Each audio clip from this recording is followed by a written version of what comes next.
نصف شب کا عمل تھا۔ رجب اور اس کے ساتھیوں کو لڑکیوں نے اپنے خصوصی فن کا مظاہرہ کرتے ہوئے اتنی شراب پلا دی تھی کہ ان کی بیداری کا خطرہ ہی ختم ہو گیا تھا۔ وہ بے ہوش پڑے تھے۔ لڑکیوں نے سفر کے لیے سامان باندھ لیا، 3 گھوڑوں پر زینے کسی سوار ہوئیں اور اس نرم زمین پر گھوڑوں کو ڈال دیا جو انہوں نے دن کے وقت دیکھی تھی۔ اس خطے کے ایک حصے میں 4 حبشی موجود تھے، لیکن وہ سوئے ہوئے تھے اور دور تھے۔ انہیں معلوم تھا کہ یہاں سے کوئی بھاگنے کی جرت نہیں کر سکتا، اگر بھاگے گا تو صحرا اسے راستے میں ہی ختم کر دے گا۔ مگر لڑکیاں اس ہولناک قید خانے سے نکل گئیں۔ وہ اسی راستے سے فلسطین جانا چاہتی تھیں جس سے رجب انہیں یہاں لایا تھا۔ وہ تھیں تو غیر معمولی طور پر ذہین اور انہیں عسکری تربیت بھی دی گئی تھی، مگر انہیں یہ علم نہیں تھا کہ صحرا میں اس قدر فریب چھپے ہوئے ہیں جو دانش مندوں کو بھی عقل کا اندھا کر دیا کرتے ہیں۔ اتنے طویل صحرائی سفر پر لوگ قافلوں کی صورت میں نکلا کرتے تھے اور ان کے پاس صحرا کی ہر آفت کا مقابلہ کرنے کا اہتمام ہوتا تھا۔ رات کے وقت تو صحرا سرد تھا۔ لڑکیوں نے اس جگہ سے کچھ دور تک گھوڑوں کو آہستہ آہستہ چلایا، پھر ایڑ لگا دی۔ گھوڑے سرپٹ دوڑنے لگے۔ بہت دور جا کر انہوں نے گھوڑوں کی رفتار کم کر دی۔ باقی رات گھوڑے اسی رفتار پر چلتے رہے۔ صبح طلوع ہوئی اور جب سورج اوپر آیا تو لڑکیوں کے ارد گرد ریت کے گول گول ٹیلے تھے اور ان سے آگے ریتلی مٹی کی اونچی اونچی پہاڑیاں کھڑی تھیں۔ کوئی راستہ نہ تھا۔ انہوں نے سورج سے اپنی سمت کا اندازہ کیا اور ٹیلوں کی بھول بھلائیوں میں داخل ہو گئیں۔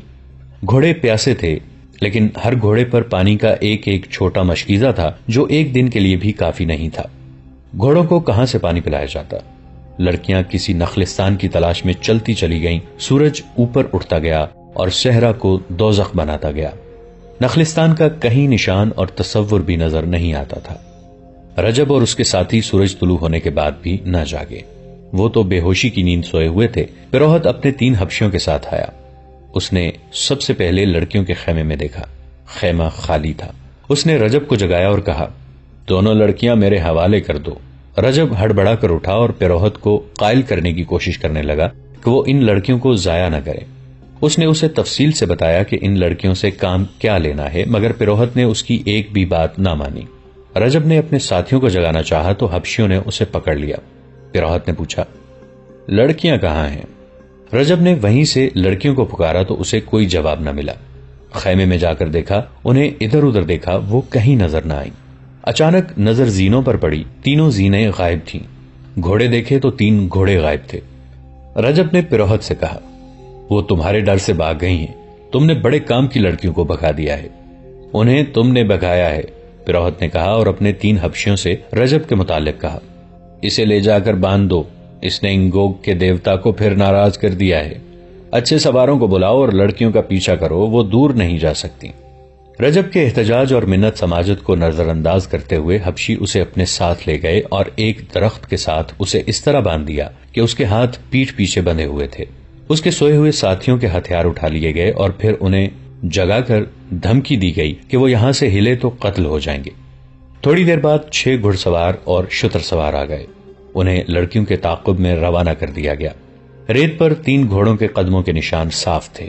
اسی سمت کو یہ حبشی سوار انتہائی رفتار سے روانہ ہو گئے۔ لڑکیوں کو پکڑنا آسان نہیں تھا کیونکہ فرار اور تعاقب میں 8-10 گھنٹوں کا فرق تھا۔ حبشی سواروں کو یہ سہولت حاصل تھی کہ وہ صحرا کے بھیدی تھے اور مرد تھے، سختیاں جھیل سکتے تھے۔ آگے جا کر انہیں یہ مشکل پیش آئی کہ ہوا چل رہی تھی جس نے ریت اڑا اڑا کر گھوڑوں کے کھرے غائب کر دیے تھے، پھر بھی وہ اندازے پر چلتے گئے۔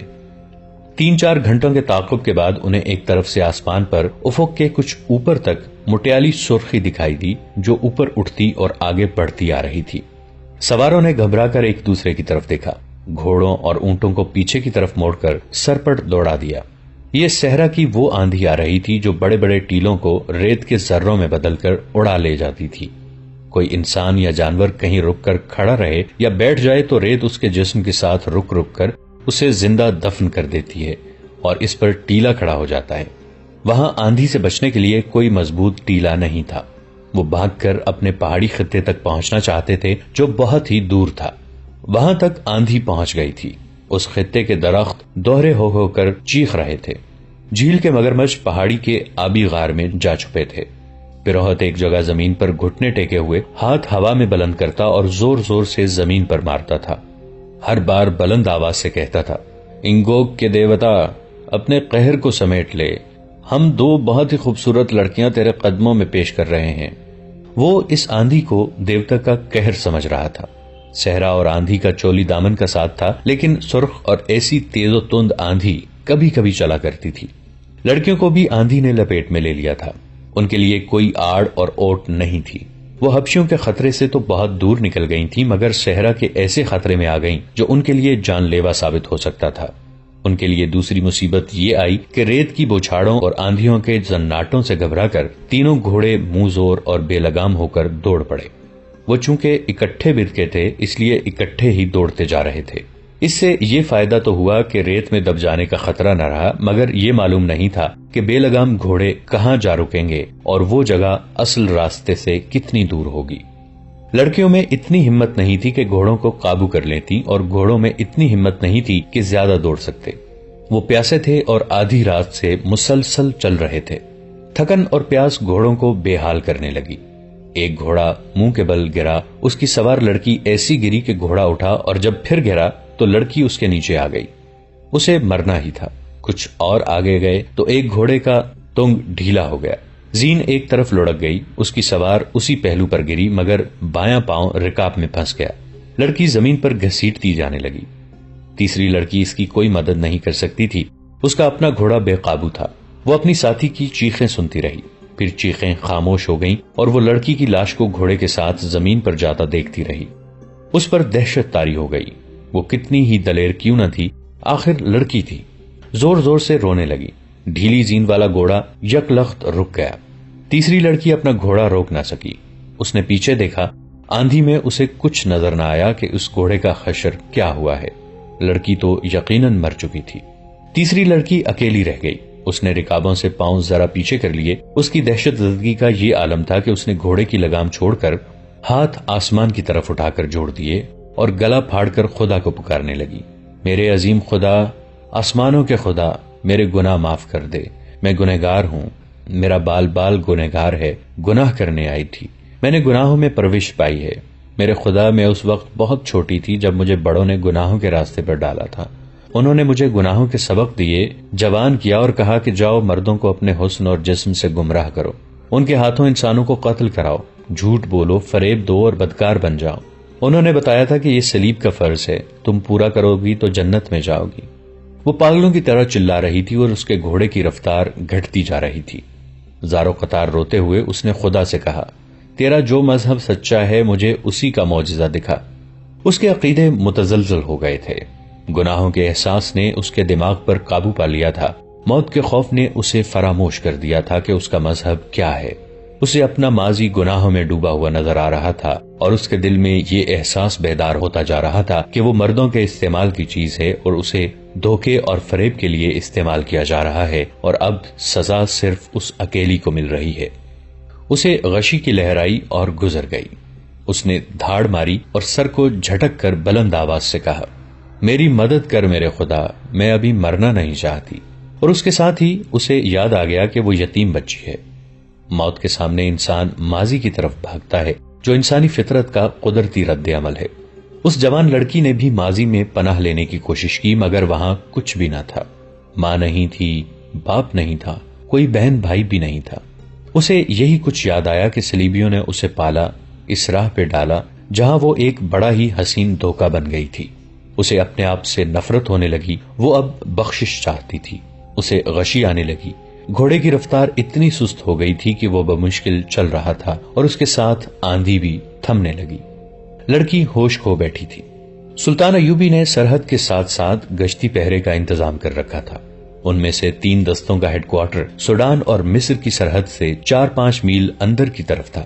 ہیڈ کوارٹر کے خیمے ایسی جگہ نصب کیے گئے تھے جہاں آندھیوں سے بچنے کی اوٹ تھی، مگر اس آندھی نے ان کے خیمے اڑا پھینکے تھے۔ گھوڑوں اور اونٹوں کو سنبھالنا مشکل ہو گیا تھا۔ آندھی رکی تو سپاہی خیمے وغیرہ سنبھالنے میں مصروف ہو گئے۔ ان 3 دستوں کا کمانڈر ایک ترک احمد کمال تھا۔ وہ ایک خوبرو اور گورے رنگ کا تنومند آدمی تھا۔ وہ بھی آندھی رکتے ہی باہر آ گیا اور ساز و سامان اور جانوروں کا جائزہ لے رہا تھا۔ فضا گرد سے صاف ہو گئی تھی۔ ایک سپاہی نے ایک طرف اشارہ کر کے اسے کہا، کماندار، وہ گھوڑا اور سوار ہمارا تو نہیں؟ ہم نے ابھی لڑکیوں کو فوج میں شامل نہیں کیا، احمد کمال نے جواب دیا۔ وہ لڑکی معلوم ہوتی ہے، بال بکھرے ہوئے صاف نظر آ رہے ہیں۔ وہ اسی سپاہی کو ساتھ لے کر دوڑ پڑا۔ ایک گھوڑا سر نیچے کیے نہایت ہی آہستہ آہستہ آ رہا تھا۔ اسے چارے کی بو آئی تو ہیڈ کوارٹر کے گھوڑوں کی طرف چل پڑا۔ گھوڑے پر ایک لڑکی اس طرح سوار تھی کہ اس کے بازو گھوڑے کی گردن کے ادھر ادھر تھے، اور لڑکی آگے کو اس طرح جھکی ہوئی تھی کہ اس کا سر گھوڑے کی گردن سے ذرا پیچھے تھا۔ لڑکی کے بال بکھر کر آگے آ گئے تھے۔ احمد کمال کے پہنچنے تک گھوڑا وہاں بندھے ہوئے گھوڑوں کے پاس جا کر ان کا چارہ کھانے لگا تھا۔ احمد کمال نے لڑکی کے پاؤں رکابوں سے نکالے اور اسے گھوڑے سے اتار کر بازوں پر اٹھا لیا۔ سپاہی سے کہا، زندہ ہے، فرنگی معلوم ہوتی ہے، اس کے گھوڑے کو پانی پلاؤ۔ وہ لڑکی کو اپنے خیمے میں لے گیا۔ لڑکی کے بال ریت میں اٹے ہوئے تھے۔ احمد کمال نے اس کے منہ پر پانی کے چھینٹے مارے، پھر منہ میں پانی کے قطرے ٹپکانے لگا۔ لڑکی نے آنکھیں کھول دیں۔ 2-4 لمحے احمد کمال کو حیرت سے دیکھتی رہی اور اچانک اٹھ کر بیٹھ گئی۔ احمد کمال کا رنگ گورا دیکھ کر اس نے انگریزی میں پوچھا، میں فلسطین میں ہوں؟ احمد کمال نے سر ہلا کر اسے سمجھانا چاہا کہ میں یہ زبان نہیں سمجھتا۔ لڑکی نے عربی زبان میں پوچھا، تم کون ہو؟ میں کہاں ہوں؟ میں اسلامی فوج کا معمولی سا کماندار ہوں، احمد کمال نے جواب دیا۔ اور تم مصر میں ہو؟ لڑکی کی آنکھیں اگل پڑی اور وہ اس قدر گھبرائی جیسے پھر بے ہوش ہو جائے گی۔ احمد کمال نے کہا، ڈرو نہیں، سنبھالو اپنے آپ کو۔ اس نے اس کے سر پر شفقت سے ہاتھ پھیرا اور کہا، میں جان گیا ہوں کہ تم فرنگی ہو، میری مہمان ہو، ڈرنے کی کوئی وجہ نہیں۔ اس نے ایک سپاہی کو بلایا اور لڑکی کے لیے پانی اور کھانا منگوایا۔ لڑکی نے لپک کر پانی کا پیالہ اٹھایا اور منہ سے لگا کر بے صبری سے پینے لگی۔ احمد کمال نے پیالہ اس کے ہونٹوں سے ہٹا کر کہا، آہستہ، پہلے کھانا کھا لو، پانی بعد میں پینا۔ لڑکی نے گوشت کا ایک ٹکڑا اٹھا لیا، پھر وہ کھانا کھاتی رہی اور پانی پیتی رہی۔ اس کے چہرے پر رونق واپس آ گئی۔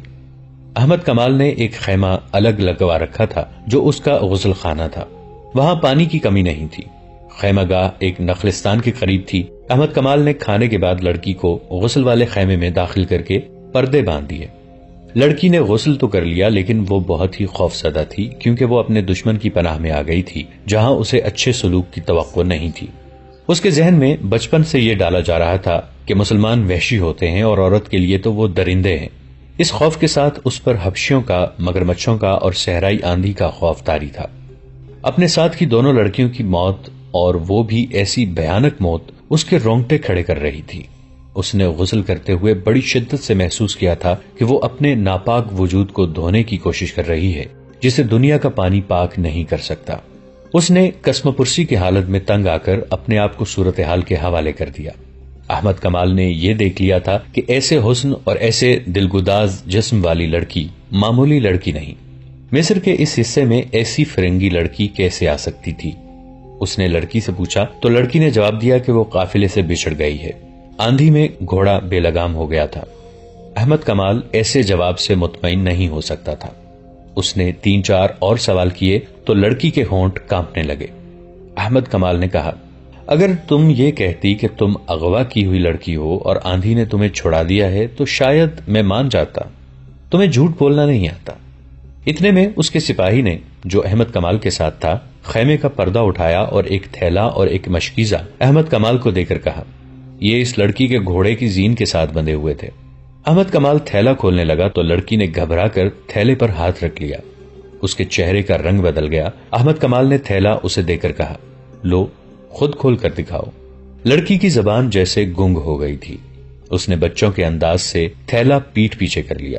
احمد کمال نے کہا، یہ تو ہو نہیں سکتا کہ میں تمہیں کہہ دوں کہ چلی جاؤ، مجھے کوئی حق نہیں پہنچتا کہ تمہیں روکوں، لیکن ایک ایسی لڑکی جو آبادیوں سے دور اکیلی گھوڑے پر بے ہوشی کی حالت میں بھٹکتی ہوئی پائی گئی ہے، اسے میں اکیلا نہیں چھوڑ سکتا۔